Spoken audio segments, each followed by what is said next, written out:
ನಮಸ್ಕಾರ. ದಿನಕ್ಕೊಂದು ಒಳ್ಳೆಯ ವಿಚಾರವನ್ನ ನಮ್ಮ ಮನಸ್ಸಿನಲ್ಲಿ ತುಂಬುವಂಥ ಒಂದೊಳ್ಳೆ ಮಾತಿಗೆ ನಿಮ್ಮನ್ನ ನಾನಿವತ್ತು ಭೇಟಿಯಾಗಿದ್ದೀನಿ. ರೂಪಾ ಗುರುರಾಜ್.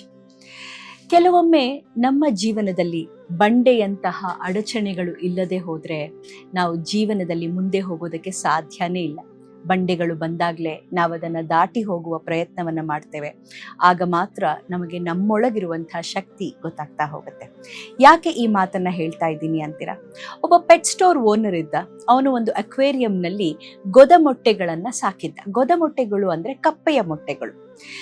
ಒಬ್ಬ ಅಮ್ಮ ಮಗಳು ಆ ಪೆಟ್ ಸ್ಟೋರ್ ಮುಂದೆ ನಡ್ಕೊಂಡು ಹೋಗ್ತಾ ಇದ್ದಾಗ ಆ ಗೊದಮೊಟ್ಟೆಗಳನ್ನ ಒಂದು ದೊಡ್ಡ ಕಲ್ಲನ್ನ ಆ ಅಕ್ವೇರಿಯಂನಲ್ಲಿ ಒಳಗಿಟ್ಟು ನಂತರ ಅದರ ಕೆಳಗೆ ಮೊಟ್ಟೆಗಳನ್ನ ಇರಿಸಿದ್ರಂತೆ.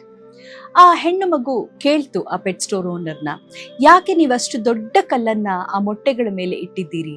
ಇದರಿಂದ ಆ ಮೊಟ್ಟೆಗಳಿಗೆ ಹೊರಗೆ ಬರೋದಕ್ಕೆ ಸಾಧ್ಯ ಆಗೋದಿಲ್ಲ ಅಲ್ವಾ? ಎಷ್ಟು ಭಾರದ ಕಲ್ಲು ಅಂತ ಹೇಳಿದಾಗ ಆ ಪೆಟ್ ಸ್ಟೋರ್ನ ಆ ಮಾಲೀಕ ಹೇಳಿದ್ನಂತೆ, ಈ ರೀತಿಯ ಕಲ್ಲನ್ನ ಇಡದೆ ಹೋದ್ರೆ ಆ ಮೊಟ್ಟೆಗಳು ಒಡೆದು ಕಪ್ಪೆಗಳಾಗಿ ಹೊರಗೆ ಬಂದ ಮೇಲೆ ಅವು ಬಾಲವನ್ನ ಕಳ್ಕೊಂಡು ಕಪ್ಪೆಗಳಾಗೋದಕ್ಕೆ ಸಾಧ್ಯನೇ ಇಲ್ಲ.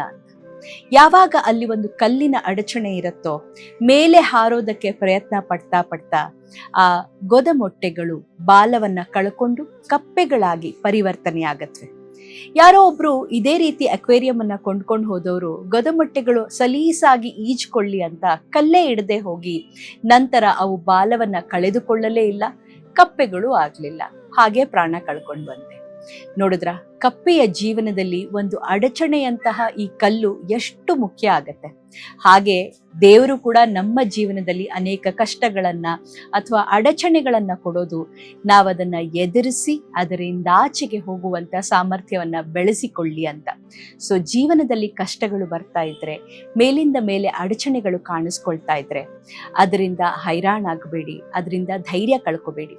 ಇದು ನನಗೆ ಬೆಳೆಯೋದಕ್ಕೆ ಸಿಗ್ತಾ ಇರುವಂತಹ ಮತ್ತೊಂದು ಅವಕಾಶ ಅಂತ ಅದನ್ನ ಒಂದು ಚಾಲೆಂಜ್ ರೀತಿ ತಗೊಂಡು ನಮ್ಮ ಕಂಫರ್ಟ್ ಝೋನಿನ ಹೊರಗೆ ನಾವು ಯಾವಾಗ ಪ್ರಯತ್ನ ಪಡ್ತೇವೋ ನಾವು ನಮ್ಮ ಭಯ ಅನ್ನುವಂತ ಆ ಬಾಲವನ್ನ ಕಳ್ಕೊಂಡು ಮುಂದೆ ನಿರಂತರವಾಗಿ ಈಜೋದಕ್ಕೆ, ಹೊರಗಿನ ಪ್ರಪಂಚವನ್ನ ಕಾಣೋದಕ್ಕೆ ಸಾಧ್ಯ ಆಗತ್ತೆ.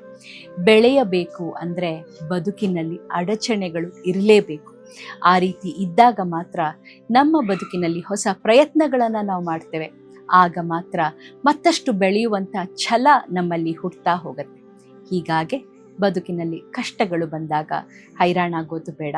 ಅದನ್ನ ಎದುರಿಸಿ one day at a time ಅಂತ ಹೇಳ್ತಾರಲ್ಲ, ಅವತ್ತಿನ ದಿನವನ್ನ ನಿಭಾಯಿಸ್ಕೊಂಡು ಮುಂದಿನ ದಿನದ ಕಡೆಗೆ ಒಂದು ಆಶಾಭಾವನೆಯನ್ನ ಇಟ್ಕೊಂಡು ಮುನ್ನಡೆಯೋಣ. ಈ ರೀತಿ ಇದ್ದಾಗ ಜೀವನದಲ್ಲಿ ಏನೇ ಬಂದ್ರೂ ಎದುರಿಸುವಂತ ಧೈರ್ಯ ನಮ್ಮದಾಗತ್ತೆ. ಈ ಒಂದೊಳ್ಳೆ ಮಾತು ನಿಮಗಾಗಿ ನನ್ನಿಂದ.